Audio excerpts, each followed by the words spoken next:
Bonjour à tous, on se retrouve pour la quatrième partie de la série de vidéos montage d'une canne à truite de A à Z. Aujourd'hui, on va voir le montage, le collage de la poignée. Voilà, on a tourné tous nos éléments que j'ai disposés ici, dans l'ordre. Donc le butt, les bagues, la poignée avec les deux éléments en liège. On va coller tout ça, je vais vous montrer comment je procède. Au niveau des outils nécessaires, il va vous falloir de la colle époxy, bicomposant ici.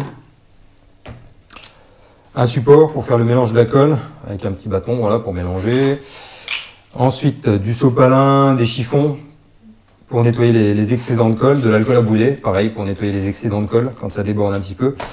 Et surtout du scotch, donc un scotch papier, genre scotch de tapissier, un scotch en fait qui va pouvoir absorber l'époxy pour se durcir. Et ce scotch il va servir à caler les éléments quand ils sont un peu trop larges au niveau du diamètre du blanc. Voilà, maintenant on va venir coller nos éléments. Donc on va d'abord les ajuster dans un premier temps. Donc il faut toujours commencer par les parties qui vont à l'arrière du blanc et remonter jusqu'à la poignée. Donc là on va commencer par le butt que j'enfile par derrière. Donc voilà, là il est bien calé. Seulement le seul truc c'est qu'il faudrait que je le cale un tout petit peu plus parce qu'il bouge un tout petit peu. Et surtout le problème c'est que la bague que j'ai commandée elle est un peu trop large. J'arrive à l'enfoncer par derrière. Mais ça c'est pas très grave. Et on va pouvoir la caler aussi donc avec simplement un bout de scotch. Donc j'ai fait une marque au crayon gras de l'emplacement où va venir se mettre mon butt et simplement je vais venir faire un tour et demi de scotch à cet endroit là.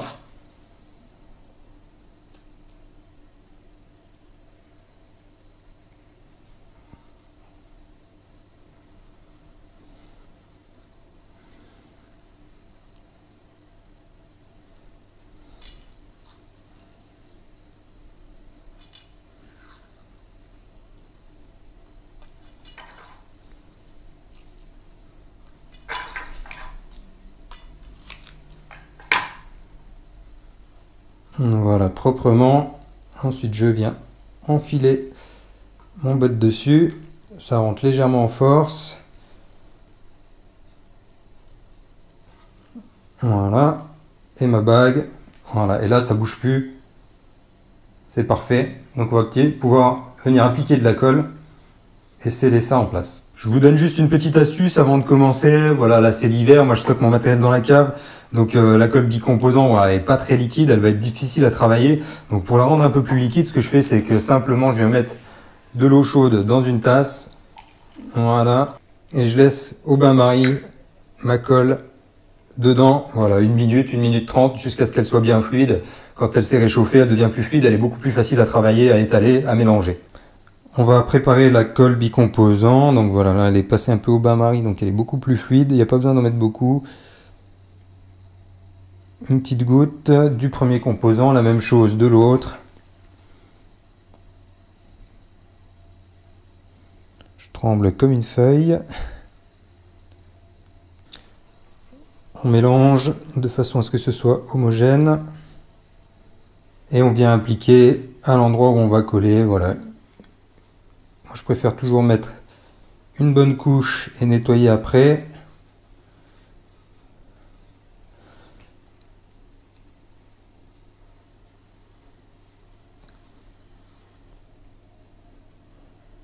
Du butt, voilà. Et ensuite, je vais venir simplement le rentrer en force, mais avec la colle, ça coulisse tout seul.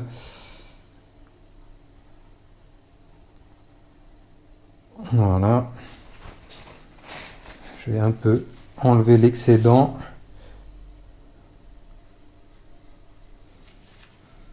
Et je vais venir fixer ma bague ensuite, ici simplement. Voilà, donc là ça va dégueuler un petit peu, mais je vais prendre un petit chiffon et de l'alcool à brûler pour enlever l'excédent de colle pour que ce soit propre.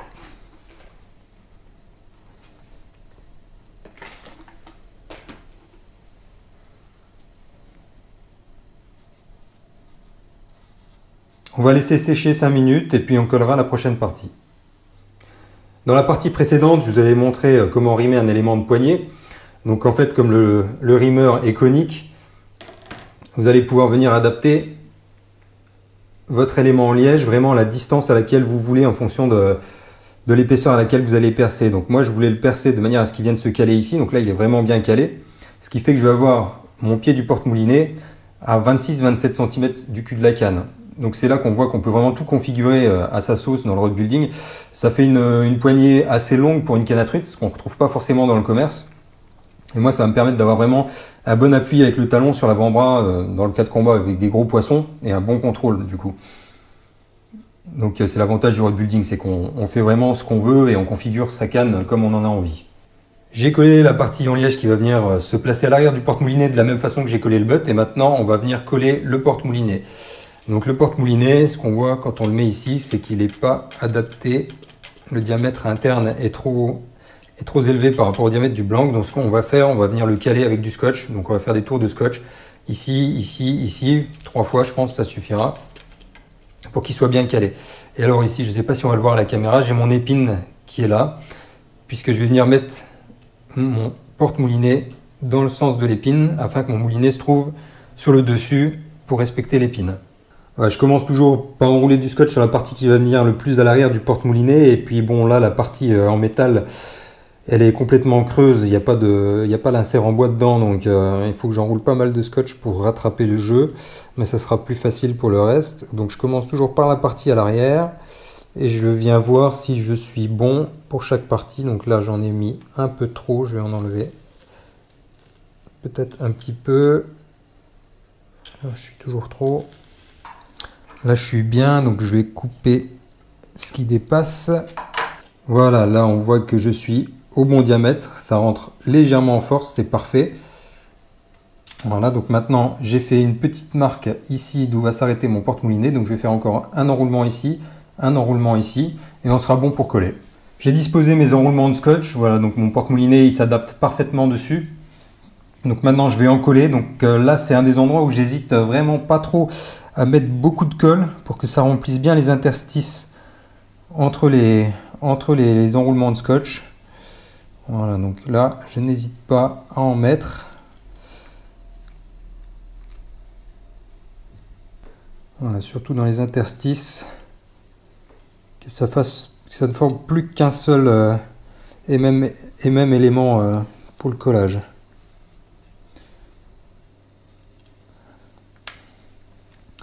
Voilà, donc là j'ai réparti ma colle.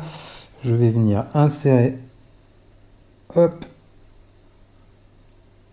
Normalement ça coulisse tout seul.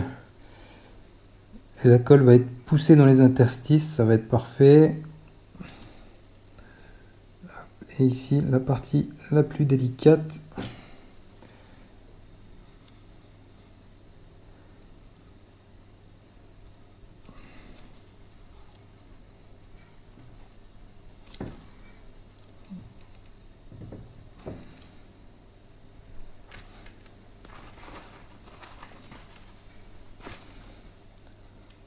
Voilà, je vais venir éliminer les excédents de colle.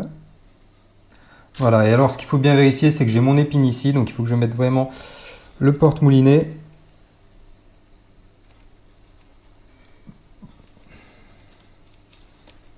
Dans l'axe. Voilà. Avec la colle, ça tourne, on arrive à le placer correctement. Voilà, là on est pile dans l'axe. Voilà, il reste juste à nettoyer les excédents de colle et puis laisser sécher. Et voilà le travail, on a fini la poignée, donc tous les éléments sont collés. C'est propre, c'est bien. On se retrouve rapidement pour la prochaine étape où on va placer les anneaux et les ligaturer.